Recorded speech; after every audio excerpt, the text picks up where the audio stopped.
ननद की पढ़ाई पार्ट 1। कहते हैं इस दुनिया में सब आपसे स्वार्थ के लिए प्यार करते हैं। सिर्फ आपके माता पिता ही हैं जो आपसे निस्वार्थ प्यार करते हैं, और माता पिता के बाद ऐसा कोई नहीं जो आपको बिना मतलब के प्यार कर सके।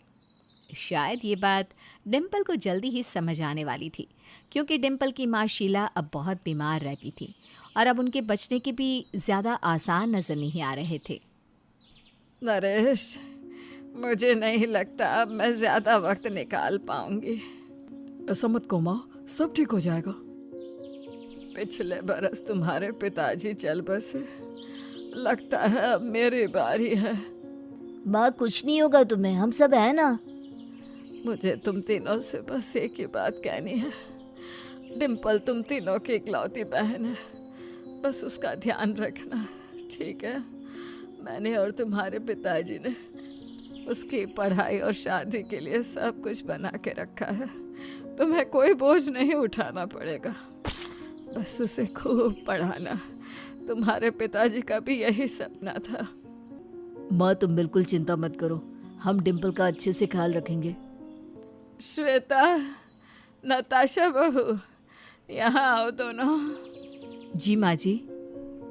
अब डिम्पल की जिम्मेदारी मैं तुम दोनों को सौंप रही हूँ। आप डिम्पल की बिल्कुल फिक्र मत करिए माँ जी, वो हमारी छोटी बहन जैसी है। हाँ माँ जी, हम उसका अच्छे से ध्यान रखेंगे। डिम्पल, अब से यही दोनों तुम्हारी नई माँ है बेटी। इनकी सारी बात मानना, इन्हें परेशान मत करना, समझी? माँ ऐसा मत कहो, प्लीज हम सबको छोड़कर मत जाओ। एक दिन तो सबको जाना ही होता है बेटा। शीला के आखिरी लफ्ज़ बस यही थे। उसके बाद उसने अपनी आंखें बंद कर ली। डिम्पल के लिए पहले अपने पिता को और फिर अपनी माँ को खोना बहुत ही दर्द से भरा था। कुछ वक्त तो उसे इन सब में से उभरने में लग गया। आज 1 महीने बाद उसने सोचा कि वो फिर से कॉलेज जाना शुरू करेगी। बड़ी भाभी, मैं कॉलेज जा रही हूँ। कॉलेज जा रही है? पर क्यों?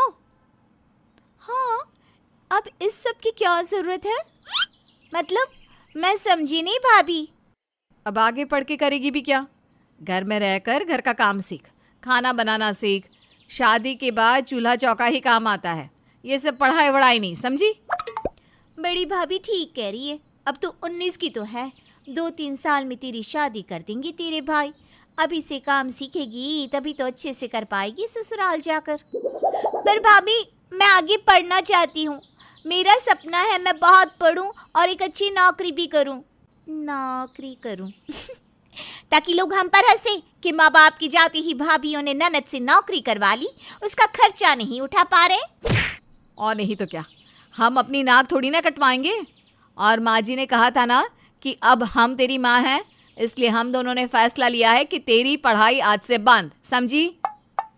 चल, आज से लग जा रसोई में, धीरे धीरे हम तुझे सब सिखा देंगी। रवि भैया, आप कुछ कहिए ना, प्लीज मुझे पढ़ना है आगे। हाँ, अब दोनों ऐसा क्यों कर रहे हैं? उसे पढ़ना है तो आगे पढ़ने दीजिए ना, क्यों पढ़ाई छुड़वा रही हैं? रवि, तुम तो चुप ही रहो। तुमने क्या किया? पढ़ने के बहाने उस मीरा से इश्क लड़ा लिया। अब कुछ महीनों में शादी करने वाला है उससे, और ये हमें बोल रहा है हम डिम्पल को पढ़ने भेजें।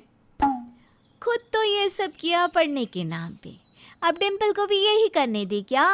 हमारा नाम खराब नहीं हो जाएगा? मैं ऐसा कुछ नहीं करूँगी भाभी, सच में। मेरी पढ़ाई मत रुकवाइए ना। ऐसा मत कीजिए अब दोनों। हमने एक बार कह दिया ना, मतलब कह दिया। रवि, तुम जाओ, अपने ऑफिस जाओ, और डिम्पल चलो रसोई में खाना बनाओ, चलो। नताशा और श्वेता ने रवि और डिम्पल की एक नहीं सुनी और डिम्पल की पढ़ाई पर रोक लगवा ली। और इतना ही नहीं, अब तो सारे घर का काम भी वो उसी से करवाती थी। उन्हें तो जैसे बिना पैसे दिए एक नौकरानी मिल गई थी।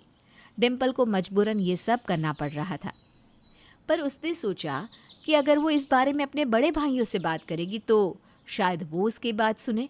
भैया, मुझे आप दोनों से एक ज़रूरी बात करनी है। हाँ हाँ बोल ना डिम्पल, क्या हुआ? कुछ चाहिए था तुझे? हाँ बोल, क्या चाहिए तुझे? मुझे मेरी आज़ादी चाहिए भैया। बड़ी भाभी और मजली भाभी ने मेरी पढ़ाई बंद करवा दी है। मुझे फिर से कॉलेज जाना है, फिर से पढ़ना है भैया। क्या नताशा, ये क्या कह रही है डिम्पल? तुम दोनों ने इसकी पढ़ाई क्यों बंद करवा दी? हाँ, ऐसा क्यों किया तुम दोनों ने? अरे हमने तो जो भी किया इस घर की भलाई के लिए किया है जी। हम तो डिम्पल का भला ही चाहते हैं, इसीलिए तो ये सब कर रहे हैं। मैं कुछ समझा नहीं, क्या कहना चाहती हो तुम दोनों? अब रवि को ही देख लीजिए, कॉलेज में उसे मीरा से प्यार हो गया, अब 2-3 महीने में उससे शादी कर लेगा। आप खुद ही सोचिए, कहीं डिम्पल ने भी ऐसा वैसा कुछ कर लिया तो हमारे खानदान की तो नाक ही कट जाएगी ना। और नहीं तो क्या, इस उम्र में ये सब चीज़ों में ही मन लगता है। पढ़ाई तो बस एक बहाना है। कहीं डिम्पल का पैर फिसल गया ना तो सारे समाज में हमारी थुथु हो जाएगी। लोग तो यही कहेंगे कि बिना माँ की लड़की को भाई संभाल नहीं पाए। हाँ, और डिम्पल की जिम्मेदारी माँ जी ने हमें ही तो सौंपी थी, तो हमें तो उसके लिए यही सही लग रहा है। बात तो तुम दोनों सही कह रही हो, इस उम्र में तो ये सब होता है। हाँ, मुझे भी तुम दोनों की बात सही लग रही है। अरे अब दोनों ये क्या कह रहे हैं? अरे तू तो बीच में ही मत बोल। लड़की है डिम्पल, अगर कुछ हो गया तो परिवार का नाम खराब हो जाएगा। हाँ, और तू तो लड़का है इसलिए किसी ने कुछ कहा नहीं, पर इसकी जिम्मेदारी तो हमारी है ना। डिम्पल, तू आज से घर में रहेगी, बस घर का काम सीख भाभीयों से। पर भैया, हमने कह दिया ना, बस बात खत्म। अब इस बारे में और बात नहीं होगी। बड़े भाइयों को भी उसकी भाभीयों ने ऐसे समझा दिया कि उन्होंने भी डिम्पल का साथ नहीं दिया। डिम्पल की पढ़ाई छूट गई। अब उसकी भाभियाँ उससे घर के काम करवाती, यहाँ तक कि अब उन दोनों ने काम करना ही छोड़ दिया था। बस डिम्पल पर हुक्म चलाती रहती। डिम्पल, डिम्पल, अब तक क्या कर रही है अपने कमरे में? इतनी देर क्यों हो गई? अरे आज इससे कहा था कि हलवा पूरी बना देना, और ये महारानी अभी तक आई नहीं कमरे से। बस आई भाभी।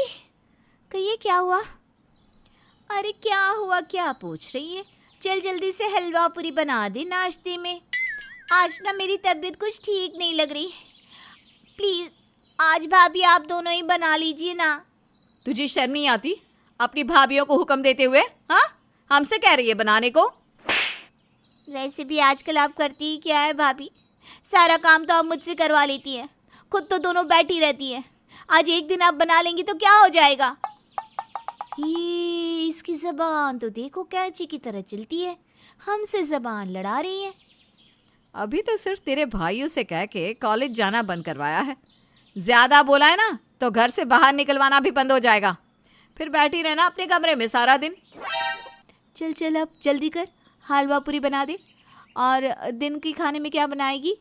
चल वो भी हम ही बता देते हैं थोड़ी देर में। ठीक है।